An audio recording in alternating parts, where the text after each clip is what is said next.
नमस्कार साथियों, स्वागत है आपका संत कृपा बायोलॉजी क्लासेस में। आरपीएससी फर्स्ट ग्रेड की जो सीरीज चला रखी है उसके अंतर्गत अपन ने टिश्यू पढ़ा था। टिश्यू में एनिमल टिश्यू के अंदर अपन ने एपिथेलियल टिश्यू पढ़ लिया था, कनेक्टिव टिश्यू की बात कर रहे थे। कनेक्टिव टिश्यू के अपन ने 4 प्रकार एक ट्रिक से देख लिए थे।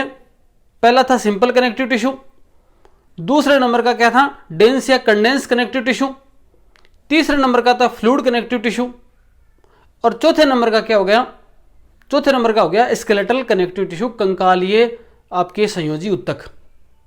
ठीक है, अब ये जो संयोजी ऊतक हैं 4 प्रकार के, इनमें अपन एक एक को लेते हैं। आज सबसे पहले लेते हैं सिंपल वाले को। कनेक्टिव टिश्यू में इतनी बात कर ली थी अपन ने कि कनेक्टिव टिश्यू का मतलब होता है 2 चीजों का कनेक्शन करने वाला, जोड़ने वाला, और जो जोड़ने वाला उसको बीच में फंसना पड़ेगा और फंसने के साथ साथ वो क्या करेगा, फंस जाएगा तो दोनों का क्या करेगा, प्रोटेक्शन करेगा। किसी प्रकार की कोई एंटीजन यहां पर रिएक्शन नहीं होगी और अपनी बॉडी की प्रोटेक्शन होती रहेगी, रक्षा होती रहेगी।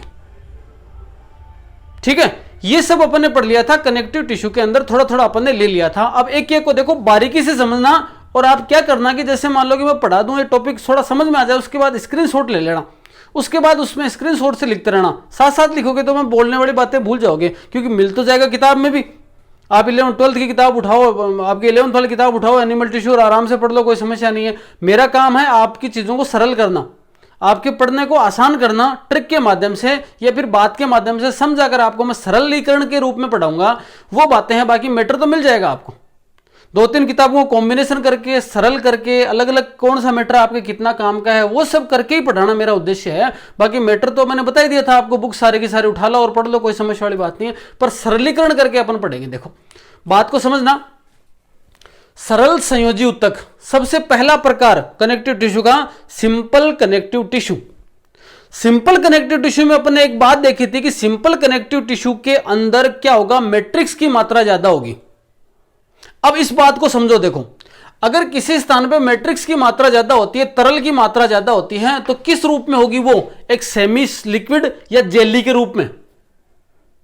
ठीक है, अब अगर किसी सेल के अंदर, किसी स्थान के ऊपर अगर जेली की मात्रा ज्यादा है, तरल पदार्थ की मात्रा ज्यादा है, तो वो अंदर का मटेरियल है वो इतना ज्यादा गाढ़ा नहीं जुड़ेगा, थोड़ा सा घूमता रहेगा। मैट्रिक्स की मात्रा ज्यादा जहां होगी वहां पर मटेरियल थोड़ा सा घूमता रहेगा, इसलिए इनके अंदर जो संयोजन होता है वो इतना गाढ़ा नहीं होता। देखो तभी भी सरल है ये, शुरुआत तो होगी ना, फंसना तो है लेकिन धीरे धीरे गाढ़ा होगा। तो पहले इसमें नहीं होगा, अपन आगे वाला जो पढ़ेंगे डेंस वाला, उसके अंदर मिल जाएगा कि मामला पूरा का पूरा डेंस है, सघन है। लेकिन यहां पर सरल सी बात है।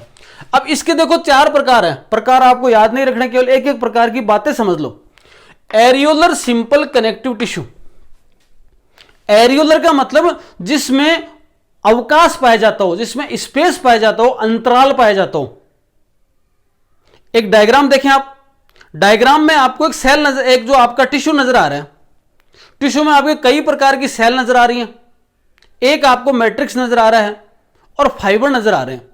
देखो एरियोलर टिश्यू के अंदर आपको याद करने वाली बातें क्या क्या है। देखो अंतराल पाया जाएगा, स्पेस पाया जाएगा, एक नंबर बात। दूसरी, ये अंगों को अंगों से जोड़ने वाला, एक अंग को, एक ऑर्गन को दूसरे ऑर्गन से जोड़ने वाला, क्योंकि टिश्यू आगे जाकर ऑर्गन बनाएंगे और ऑर्गन से क्या बनेगा, ऑर्गन सिस्टम। जब सिस्टम बनता है ना, लार्ज इंटेस्टाइन स्मॉल इंटेस्टाइन को जोड़ने वाला स्थान, स्टोमक को स्मॉल इंटेस्टाइन से जोड़ने वाला स्थान, यहां पर जो है ना, इसके अंदर ये टिश्यू पाया जाएगा, सिंपल है। दूसरा, स्किन को मसल से जोड़ने वाला स्थान है, वहां पर ये पाया जाएगा। ब्लड वेसल्स में और नर्व्स के चारों ओर ये आवरण के रूप में पाया जाता है। इसमें कोई विशेष बात याद करने वाली नहीं है, बस सिंपल सा लिख लेना पॉइंटों में। अब देखो, ये बात मैंने आपको बता दी कि किसी भी कनेक्टिव टिश्यू के अंदर 3 महत्वपूर्ण चीजें हैं। एक है मैट्रिक्स, दूसरी है सेल्स और तीसरे फाइबर। एक एक को पढ़ेंगे। एरियोलर के अंदर क्या क्या होता है। देखो सबसे पहले बात करें मैट्रिक्स। मैट्रिक्स का मतलब इतना समझो कि सेल है, कोई कोशिका है, कोशिका के अंदर बहुत सारा तरल पदार्थ भरा हुआ है, वो तो क्या हो गया, मैट्रिक्स। उसके अंदर बहुत सारी सेल्स हैं, मतलब टिश्यू है, टिश्यू के अंदर जो तरल पदार्थ भरा हुआ है वो तो क्या हो गया, मैट्रिक्स हो गया। तरल पदार्थ भरने के साथ साथ बाकी इस टिश्यू के अंदर क्या है, बहुत सारी सेल्स हैं, और सेल्स के साथ साथ इसमें फाइबर घुसे हुए हैं। तो 3 चीजें मिलेंगी एक कनेक्टिव टिश्यू के अंदर।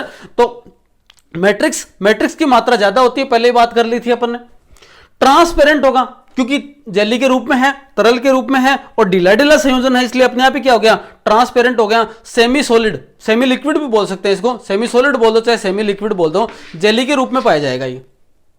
ठीक है, अब देखो ये तो बात होगी किसकी, मैट्रिक्स की। अब बात करते हैं सेल्स की। यहां से क्वेश्चन बहुत बार आया एग्जाम में, सेल्स कौन कौन सी की पाई जाती है, कौन कौन सी पाई जाती है आपको याद नहीं रखनी, उन सेल से रिलेटेड बहुत मोटी मोटी बातें याद रखनी। देखो सबसे पहली सेल का नाम है फाइब्रोब्लास्ट सेल। सबसे पहली सेल कौन सी होगी, सबसे पहली सेल होगी फाइब्रोब्लास्ट सेल।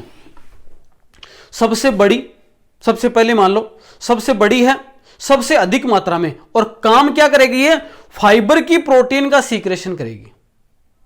ठीक है, ये जो प्रोटीन का सीक्रेशन करेगी मतलब फाइब्रोब्लास्ट सेल जिस प्रोटीन का सीक्रेशन करेगी उस प्रोटीन से जुड़ कर क्या बनेंगे आपके, ये बन जाएंगे फाइबर। प्रोटीन का नाम क्या होगा, कोलेजन और इलास्टिन। ये कोलेजन और इलास्टिन प्रोटीन सीक्रेट करेंगी, कोलेजन प्रोटीन से क्या बन जाएगा, व्हाइट फाइबर बन जाएंगे, और इलास्टिन प्रोटीन से क्या बन जाएगा, येलो। अब ये व्हाइट और येलो जो बने फाइबर, इनको निर्माण किससे हुआ, कोलेजन और इलास्टिन से, और कोलेजन और इलास्टिन का सीक्रेशन किसने किया, इसका सीक्रेशन किया फाइब्रोब्लास्ट सेल ने। ठीक है, तो फाइब्रोब्लास्ट सेल का काम क्या है कि आपको दो प्रोटीन सीक्रेट करेगी, एक collagen elastin, collagen white fibre का फॉर्मेशन करेगा और इलास्टिन क्या करेगा, येलो फाइबर, येलो तंतु का निर्माण करेगा। आई बात समझ में। आगे देखो एक नंबर सेल का काम ये हो गया। तो आपको फाइब्रोब्लास्ट सेल का काम याद रखना है, एग्जाम में ये पूछा जाता है फाइबर की प्रोटीन का सीक्रेशन कौन करता है, फाइब्रोब्लास्ट सेल। ठीक है, आगे देखो मैक्रोफेजेस, ये भक्षाणु प्रकृति की होती हैं। अगर कोई एंटीजन बॉडी में आता है तो उसका भक्षण करने काम आती हैं। अमीबीय सेल होती है, मतलब आकार इसका फिक्स नहीं है, और फैगोसाइटिक इसकी नेचर है, भक्षाणु प्रवृत्ति की होंगी। लीवर की कुफर सेल एग्जाम्पल क्या याद रखोगे, और ब्लड की मोनोसाइड सेल। लीवर के अंदर पाई जाने वाली कुफर सेल और ब्लड में पाई जाने वाली मोनोसाइट सेल किसका एग्जाम्पल है, मैक्रोफेजेस सेल का एग्जाम्पल है। किस में एग्जाम्पल है, सिंपल कनेक्टिव टिश्यू में। सिंपल में कौन सा, एरियोलर कनेक्टिव टिश्यू के अंदर एग्जाम्पल है। आई बात समझ में। आगे देखो तीसरा है मास्ट सेल। 2-3 बार आ गया क्वेश्चन, ये 2 बार तो फर्स्ट ग्रेड में आ गया कि मास्ट सेल उनमें से किसका सीक्रेशन करती है। 4 ऑप्शन दे दिए, 3 का ये नाम दे दिया, 1 अलग दे दिया। अब देखो मास्ट सेल का मतलब इसका संबंध ज्यादातर ब्लड से होता है। अब देखो ब्लड के अंदर एक कंपाउंड सीक्रेशन होगा, हिपेरिन।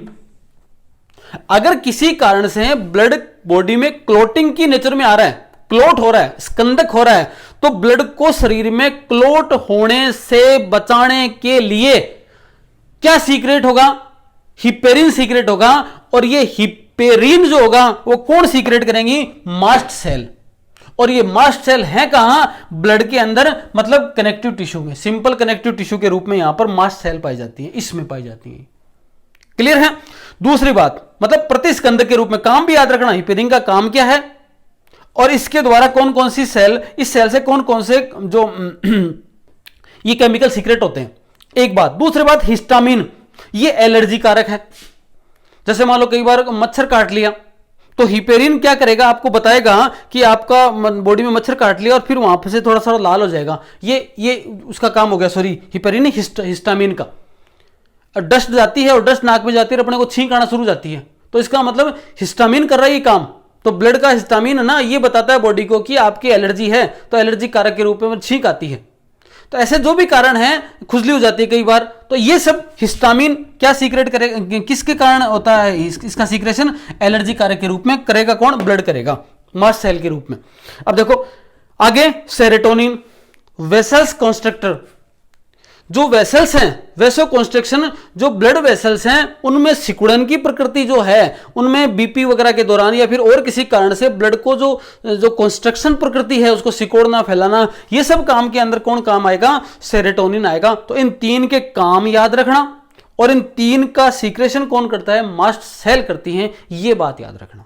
आगे देखो प्लाज्मा सेल एंटीबॉडी का सीक्रेशन करेंगी, जिससे बॉडी में कोई एंटीजन जाएगा तो उसके खिलाफ ये काम कर लेंगी। और लिम्फोसाइट सेल भी क्या करेंगी, एंटीबॉडी का सिंथेसिस और उसका कंडक्शन, संवहन करेंगी, फैलाएंगी बॉडी में। तो ये 5 प्रकार की सेल पाई जाती हैं किसके अंदर, एरियोलर में। कौन सी, फाइब्रोब्लास्ट सेल, काम क्या, फाइबर का सीक्रेशन, फाइबर के अंदर पाए जाने वाले प्रोटीन का सीक्रेशन। मैक्रोफेजेज का काम क्या है, ये फेगोसाइटिक नेचर की होती हैं। ये एग्जांपल दे रखे हैं इसको, मास सेल का याद रखना, 2-3 बार आ गया ये याद रख लेना। और चौथा प्लाज्मा सेल और पांचवा लिम्फोसाइट। ठीक है, ये 5 ही सेल आपको याद रखनी है एरियोलर के अंदर। आगे देखो, अब तीसरी बात आ गई क्या, फाइबर। पहला मास अपन मैट्रिक्स पढ़ा, दूसरे क्या पढ़ा अपन ने, सेल पढ़ा, और तीसरे नंबर पर क्या पढ़ रहे हैं अपन, पढ़ रहे हैं फाइबर। फाइबर 2 प्रकार के, व्हाइट फाइबर और येलो फाइबर। व्हाइट का मतलब कोलेजन और इलास्टिन का मतलब है येलो फाइबर है ये।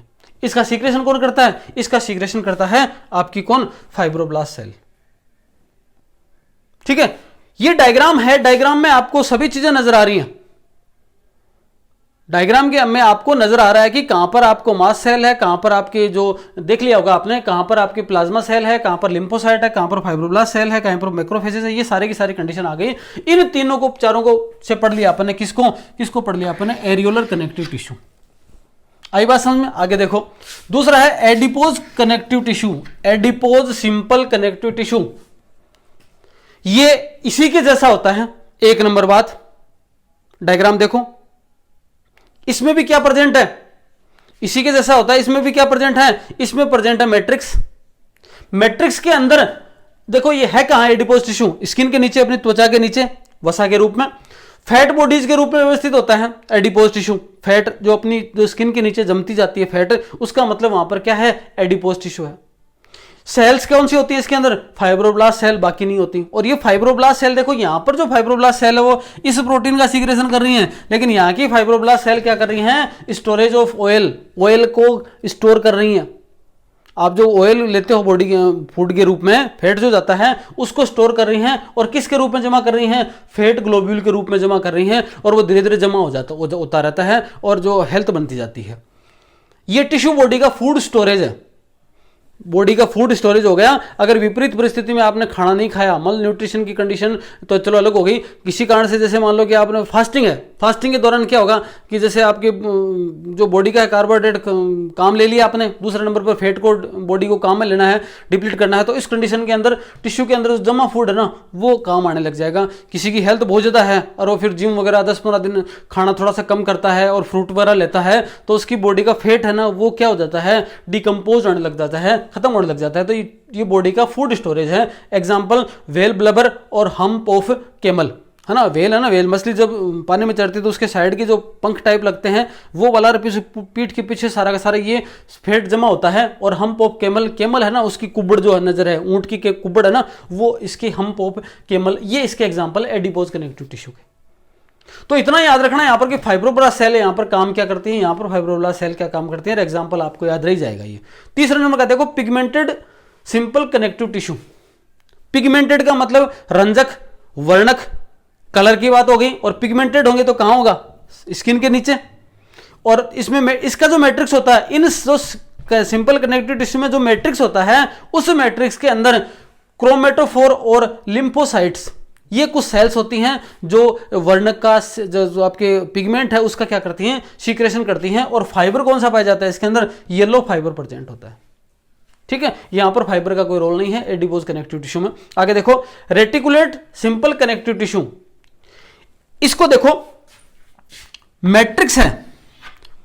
इसके मैट्रिक्स किसके रूप में होता है, मैट्रिक्स जैसे मान लो नॉर्मल तो ऐसे यहां पर जेली के रूप में, इसका मैट्रिक्स है लिम्फ के रूप में, लसिका के रूप में।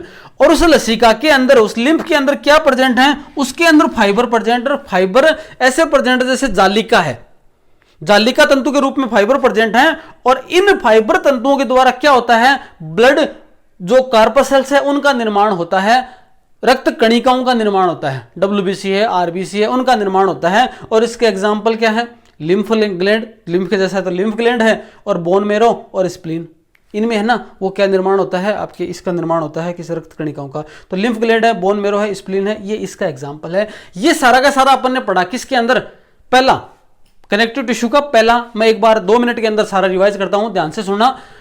सिंपल कनेक्टिव टिश्यू पढ़ा अपन ने। कनेक्टिव टिश्यू के 4 प्रकार हैं। सबसे वाला सिंपल, सिंपल के अंदर मैट्रिक्स की मात्रा ज्यादा होगी, संयोजन ढीला होगा।